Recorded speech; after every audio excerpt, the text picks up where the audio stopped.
Hey, everybody. Today we have for you podcast number 114. Today's podcast is titled, Are You Limiting Your Possibilities?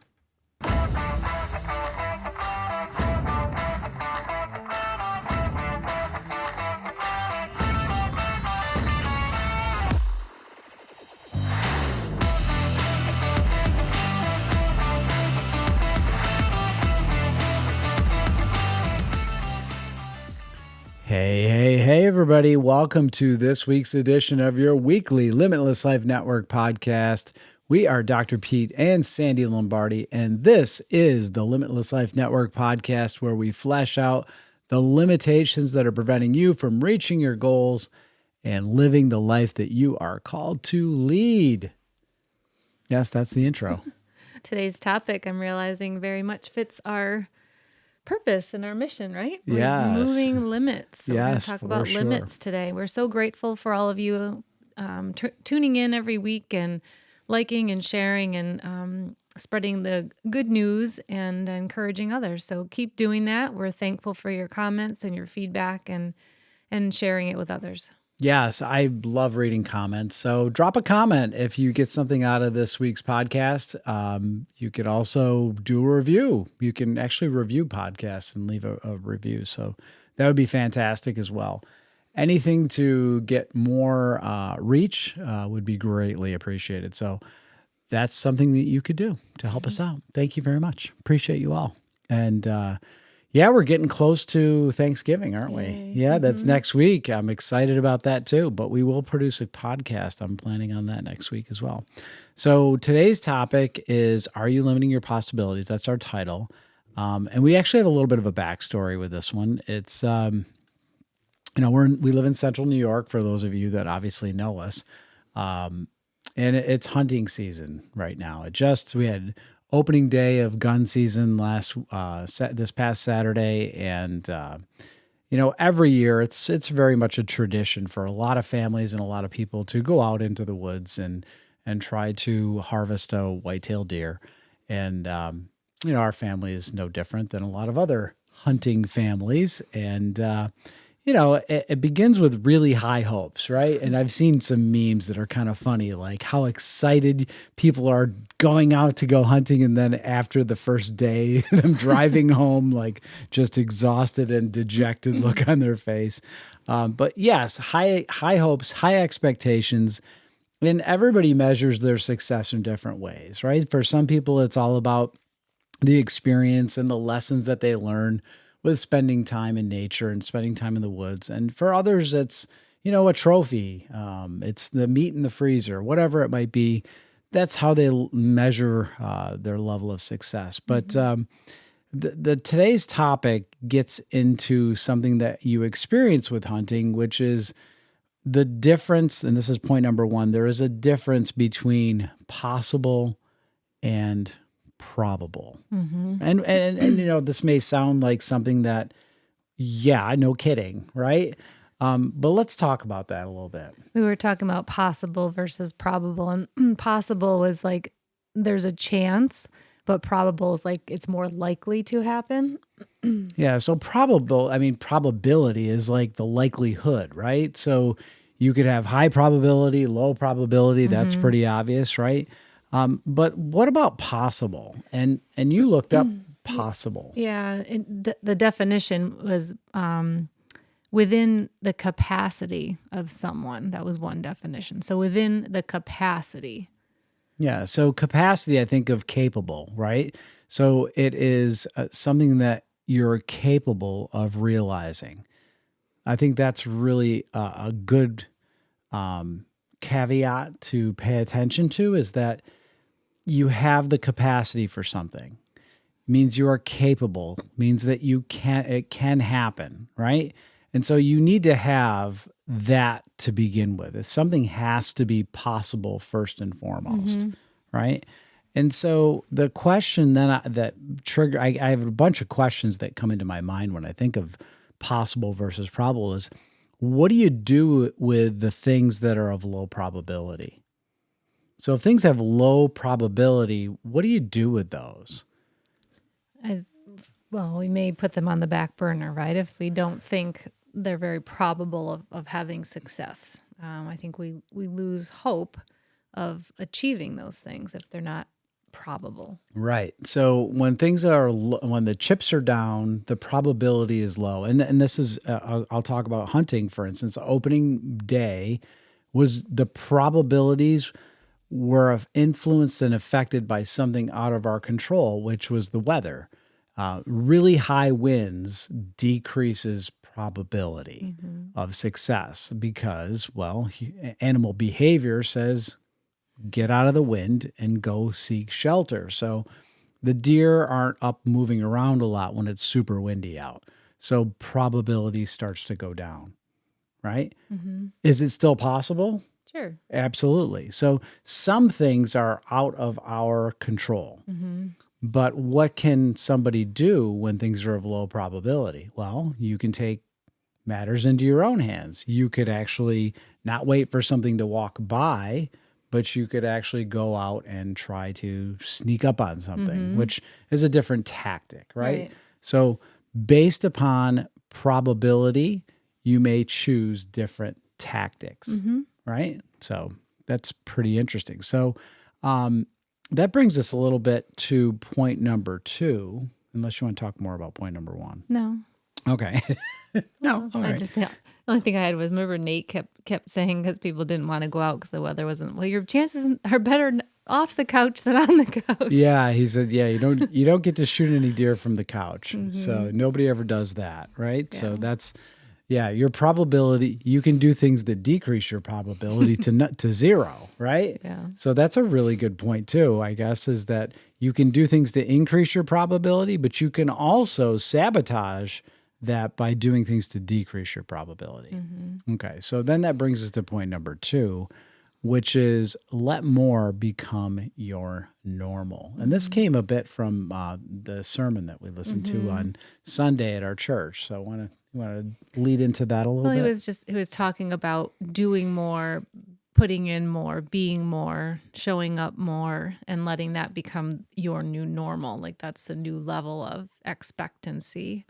And we were kind of joking as we were caring for the chickens this morning, like, do they scratch more when there's less feed that we provide them? And yes, when we don't just hand feed them, they have to go out and work harder for their own food. So like what effort, what level are we putting in? Yeah, I mean the old saying that strike while the iron is hot. Well, you can actually generate heat by striking iron over and over again. So chickens do scratch more when the food is scarce. So that's their normal. Yeah. They're programmed that way. Is that they're programmed to work harder if the food is less plentiful. But what about us?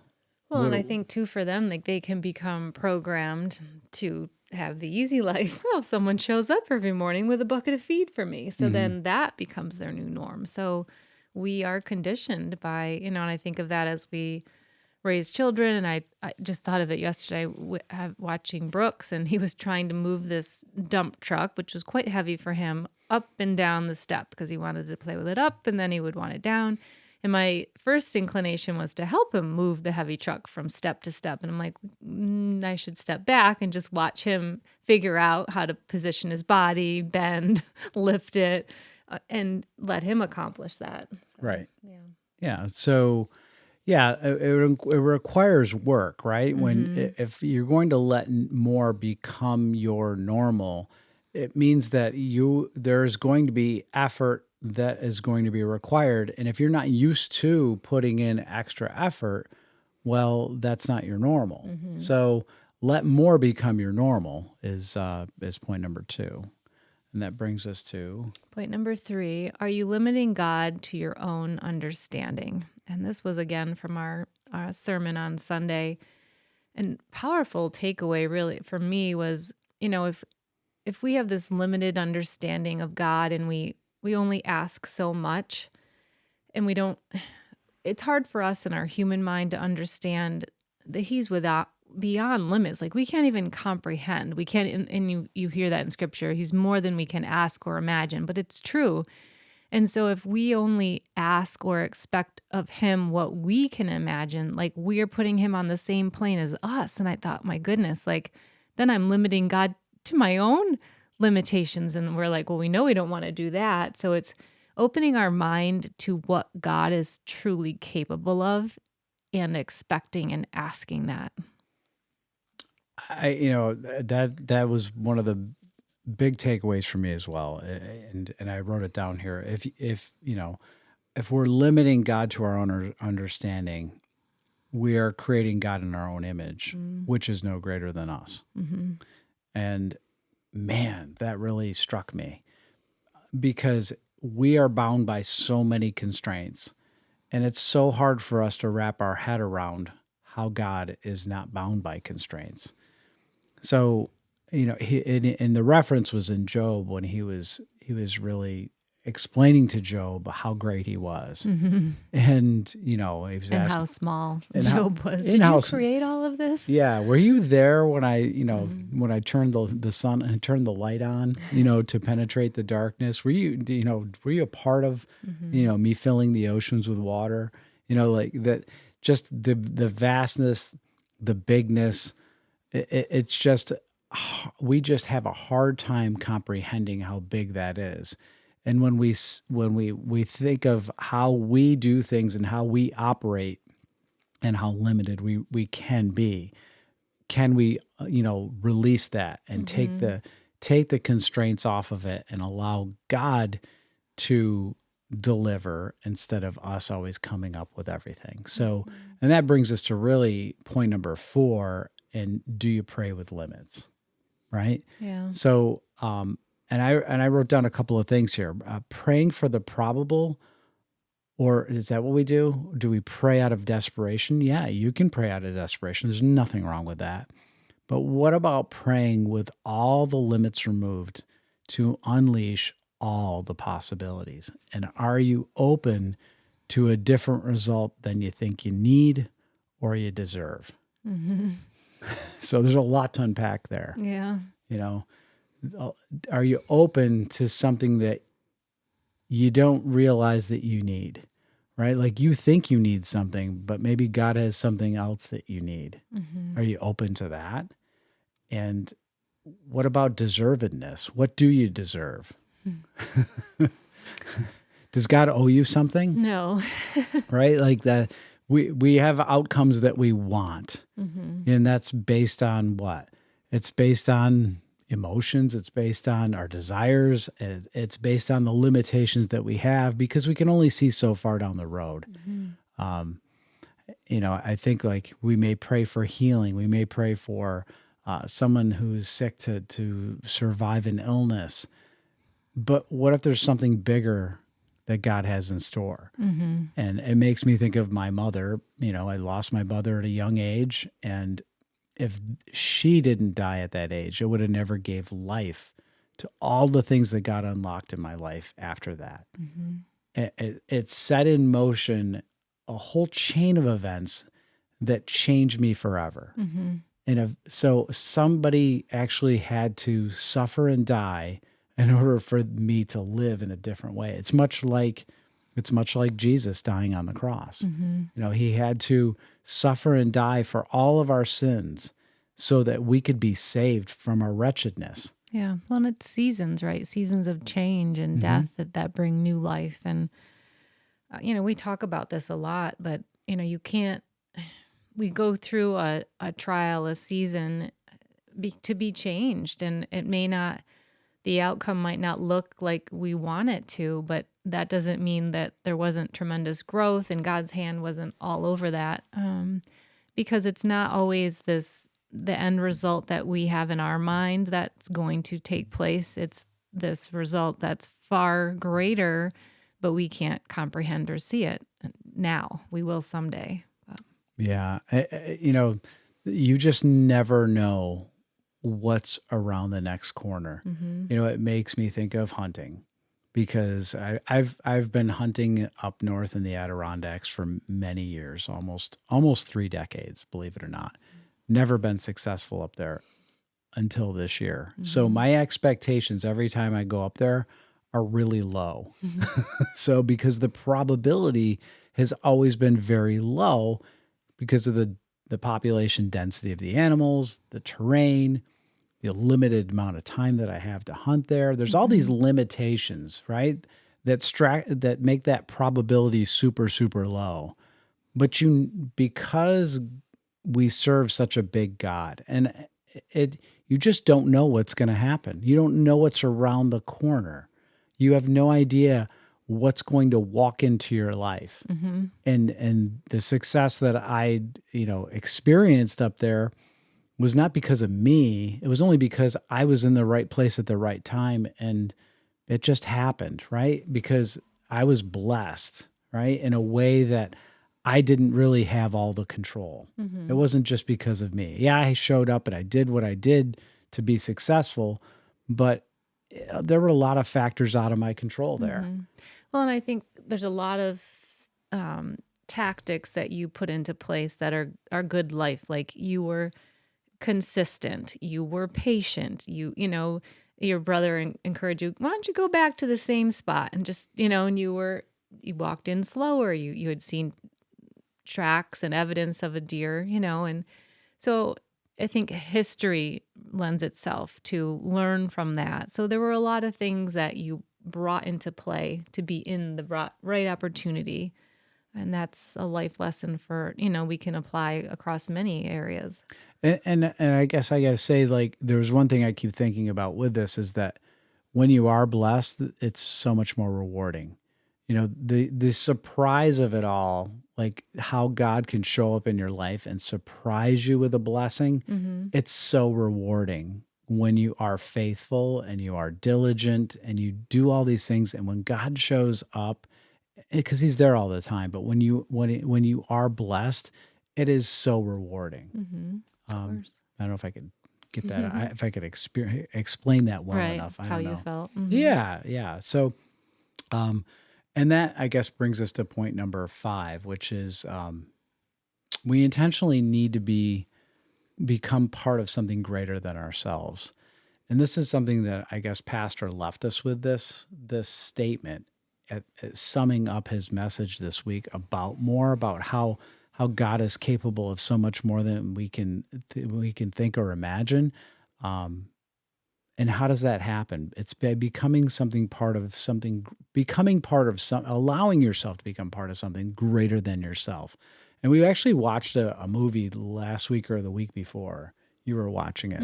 What was that called? Oh, The Sound of Hope. It's a story about a church in Texas that adopted basically all of the children that were in foster care within, I think, 100 miles of their county in Texas. Powerful story of really one person being nudged by God to do this, and then the ripple effect and others within the church and stepping up. And it was not very, very difficult to do. Not These children had been through terrible things, but anyway, they stepped out of their own capability into partnering with God and working together and relying on God to get them through that and helping these children. But it was powerful of going beyond their own capabilities. Yeah, becoming part of something greater than themselves. So, this community of Possum Trot, Texas, just did something that was really almost supernatural. Not anybody in our culture today would think that was a wise decision for all these families to do, but yet, out of sacrifice and realizing that these kids needed something that they could offer. But they had to step out first. They had to step out in faith. So, I mean, I just think of that's just one story, one opportunity. There's so many other opportunities where people step out in faith, whether it's to go on a mission trip or to do something that's greater than yourself, not just serving yourself, but serving others. So, I guess that's our thought for this week is to look into your own circle of influence. What is God putting in front of you where you could potentially step out in faith to serve others, to make an impact, to share His love and His grace? I know there's something there, but I think there's something if you allow it to happen, if you remove the limitations and become open to the possibilities, amazing things can happen. Yep. You're capable of so much. You Yeah. are. Anything else you want to add to No, it this was week's really good podcast? summary. Okay, well, that's a wrap for this week's podcast. Be sure to tune in each and every week to stay connected, be inspired, and keep moving toward your best life by stripping your limitations. And we will see you back next week. Enjoy your week. Have a great week.